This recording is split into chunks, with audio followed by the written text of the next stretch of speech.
Hey guys, so today I have a very long overdue video on this sort of nice but very windy day. So I do apologize for the wind background noise. I can't really do anything about that. However, I am going to be showing you my solution to the overheating Cobalt 8-gallon air compressor, because according to people in the comments of my last video, this is a huge problem.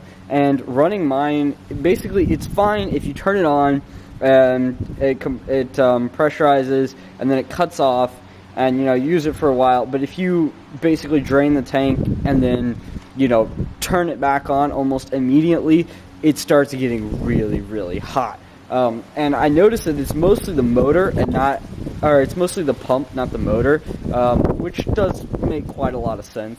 And I tried a couple solutions. I 3D printed another fan.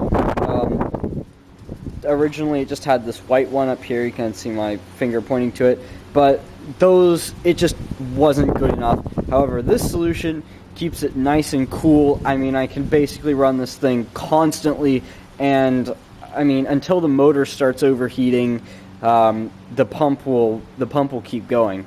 The pump will stay nice and cool. And at some point, if I do find that it won't run for long enough for me, I can put another water block on the actual motor itself, pull some more heat away from that, and extend the loop a little bit. So let's take a closer look at the loop here. This is just temporary how I have a little pump, 3D printed pump with tubing in this bucket.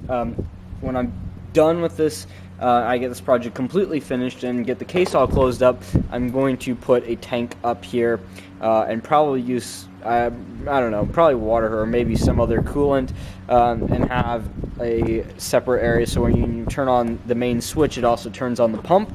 I've already put it back together, but this switch has got 2 poles on it, so that's really convenient. So one obviously is for the motor, and the other one I'm just going to tap into and put the pump on. So here we go. We have the water coming from this line, goes all the way up here.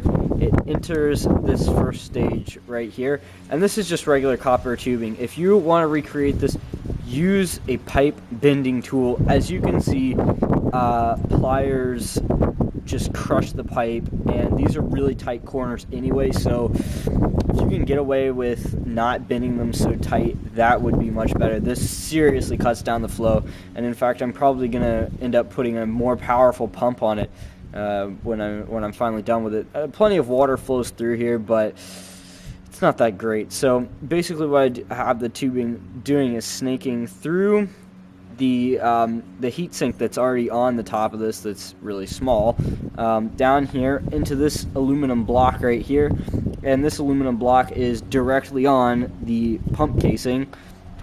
And then we got the tubing that goes down here and around here up into here, and it goes back and snakes through this copper here, and then through here, down here, and out back into the reservoir.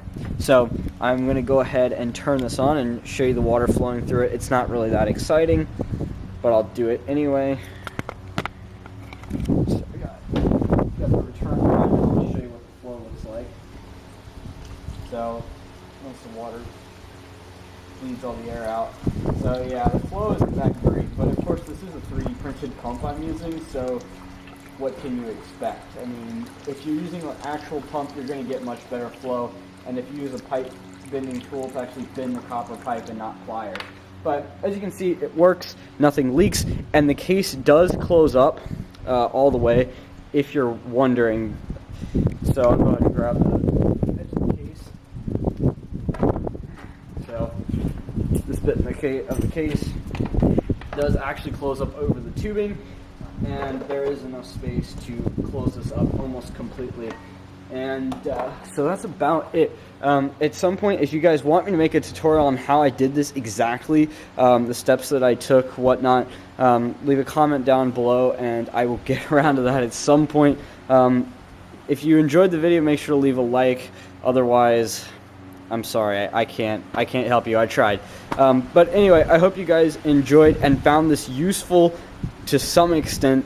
It does work for once, and it seems to solve the overheating issue of this compressor. It's kind of a lot of work to put together, and you got to make sure there's no leaks and this and that, but honestly, it's worth it to be able to run the compressor pretty much non-stop. It keeps it nice and cool, and that's about it. Anyway, thank you guys so much for watching, and have a very nice day.